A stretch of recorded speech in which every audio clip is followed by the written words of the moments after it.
This is Rob Tebbutt for Behind the Gloves. I'm here with one of New Zealand's finest trainers in history, Kevin Barry. How are you doing, Kevin? I'm doing great. Exciting day. It is an exciting day. Yeah. We're obviously here at the Anthony Joshua Joseph Parker press conference in London.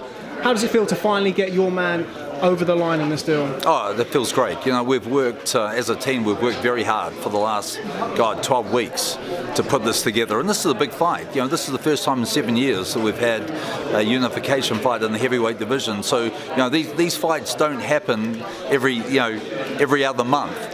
So, you know, we had to make sure the business side was done properly. We also, you know, we started off originally the fight they were talking about as being at O2 Arena, and now the fight, of course, is in the stadium. So, you know, we had to spend time building this fight up, promoting this fight.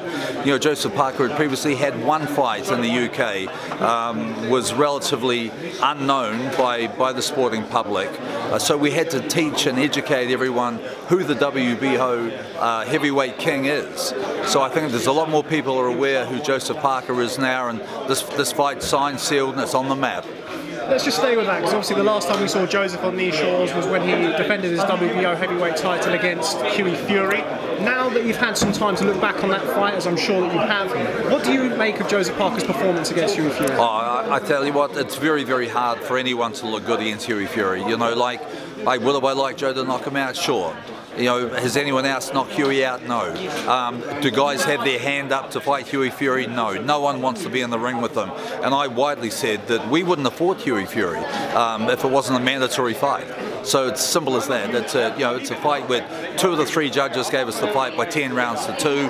Very, very awkward style. One that we tick and move on.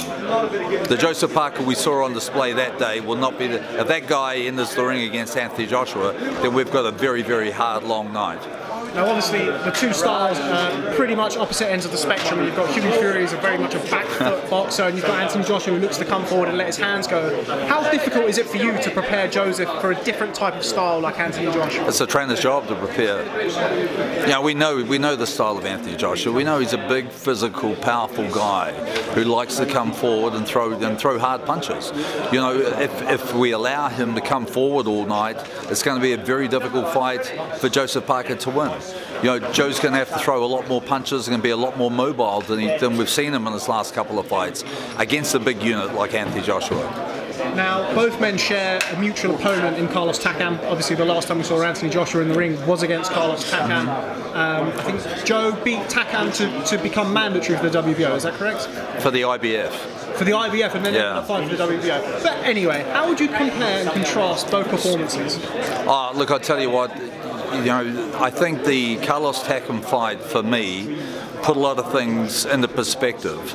You know, we fought Carlos Takam when Takam had 3.5 months' notice.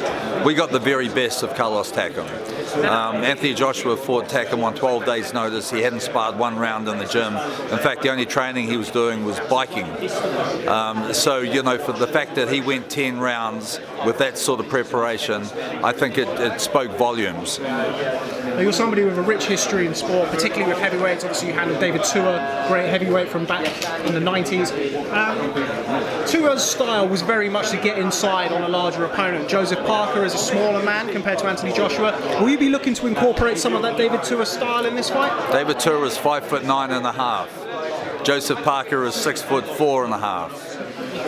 Okay, does that answer your question? That answers my question, and also makes me feel a little bit silly for asking. Let me rephrase that. A lot of people don't realise that Tua was 5'9½". It's because he was 5'9½" widthways. Yes, he was. He was. Let me rephrase that. Obviously, without giving too much away, what are you going to be working on with Joseph Parker in preparation for Anthony Joshua? Well, you know, as I mentioned before, we need to be a lot busier. You know, when you've got a powerful guy like that coming forward at you, you know, you can't allow him to come forward all night. And just finally, there's been some acrimony in the last week or so, obviously on the part of David Higgins, who is sat right behind you. As a trainer, is it important for you, or how difficult is it for you to keep Joseph Parker, or any fighter for that matter, with their eye on the prize? Oh, Joe's a very, very level-headed guy. Joe was well aware with what we were trying to achieve over the last 12 weeks. You know, there were statements made to get an emotional response. You know, there were things said by our team to put Joseph Parker on the map here in the UK and to get this fight up and running.